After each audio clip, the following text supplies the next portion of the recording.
O tema que nós vamos estar falando hoje está relacionado a papéis. O que são papéis? Papéis são as funções que nós desempenhamos na vida e elas são significativas quando nós temos clareza do que elas podem impactar nos relacionamentos e na vida das pessoas.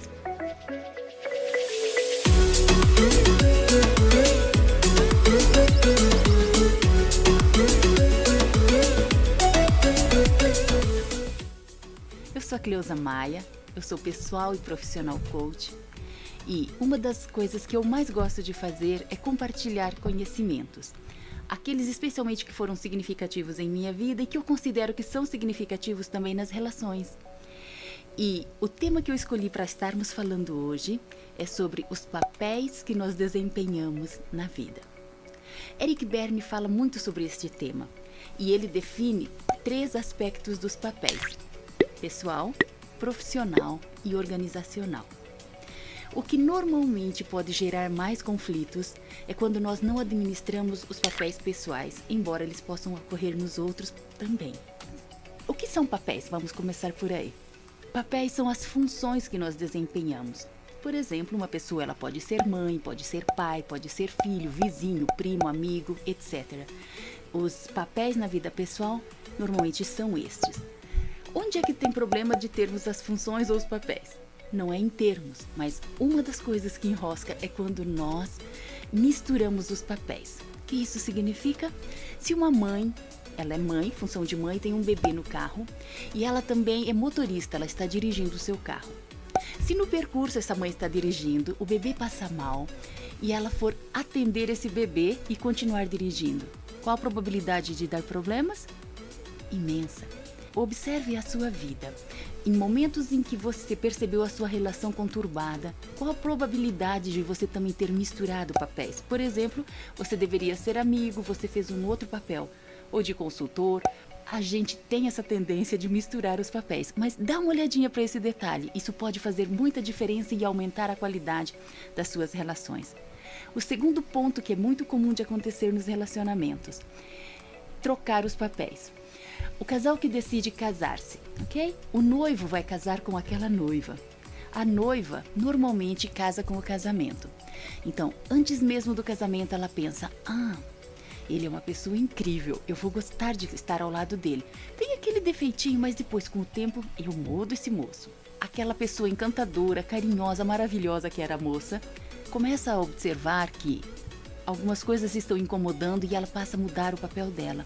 Então, em vez de ser apenas aquela que recebia o carinho e que dava o apoio e que elogiava, agora começa a criticar, irritada com as situações de desorganização, por exemplo, de sapatos, cuecas no chão, toalha molhada em cima da cama, N situações. E que postura que normalmente essa pessoa toma? Críticas. Semelhantes a quem? A mãe.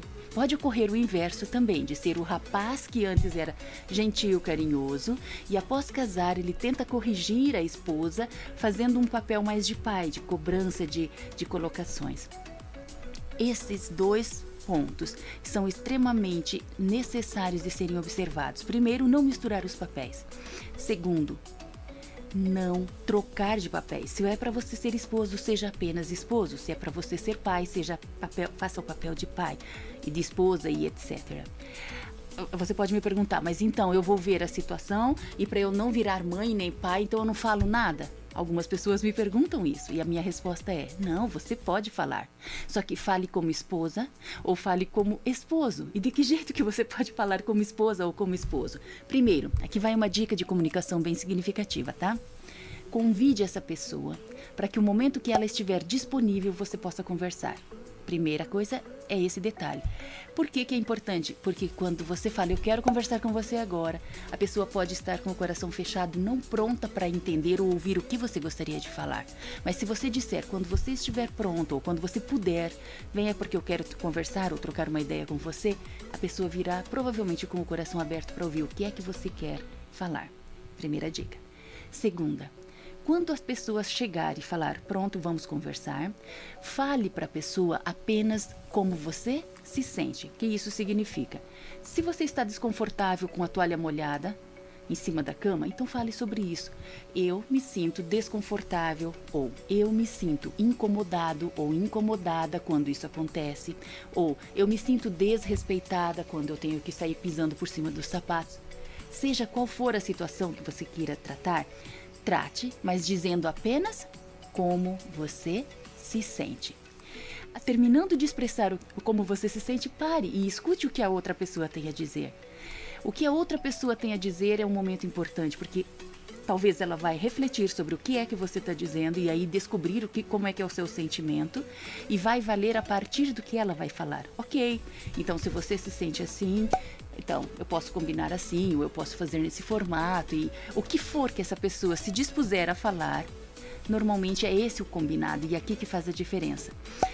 Se às vezes você errar e falar, eu me sinto desrespeitada quando a toalha está em cima da cama, e você continuar, então da próxima vez, se você fizer isso já errou na comunicação, então da próxima vez quem vai falar é o outro. A gente não tem direito de controlar o outro, de mandar no outro, de exigir que o outro corresponda às nossas expectativas. A gente pode apenas dizer como nos sentimos. E o outro, sim, a partir dessa escuta, se ele está interessado na relação, ele vai mudar, ou ele vai propor uma mudança, ou ele vai dizer, ok? Agora, se ele falar, se você se sente assim e tanto faz, é porque ele não está interessado realmente em melhorar na situação. Mas, no geral, quando nós abordamos dessa forma, de uma forma correta, a pessoa também corresponde, né? Que às vezes quando a gente também puxa uma isca, lembrando a relação de cobrança que a mãe ou o pai faziam e que não mudava, só lembrando que passou uma vida com cobranças e não mudou, não pense que você vai mudar. O que pode mais facilmente acontecer nesse tipo de relação é desgastar. Aquele encantamento que existia antes do relacionamento, aqueles momentos bacanas, vão deixando de existir e vão sendo transferidos para a imagem maternal ou paternal e já não é mais necessário, porque raramente você vai ver um rapaz, eu tenho que sair passear com a minha mãe, levá-la para algum momento. Alguns podem fazer, mas não é uma rotina que você vê todos os dias. Assim vai acontecendo na relação, ou pode acontecer também com a relação. Bem, espero que possa ter sido útil esse conteúdo, né? Relembrando apenas, papéis que nós desempenhamos são importantes, são necessários, nós não devemos misturar os papéis, ou seja, quando você estiver fazendo um papel, você vai dar conta de fazer apenas um papel. Se você é motorista, seja apenas motorista, se filho, apenas filho, se mãe, apenas mãe. Se nós trocarmos de papéis. O que é isso? Eu deveria ser amiga, mas eu estou sendo mãe, ou o pai, ou trocando os papéis.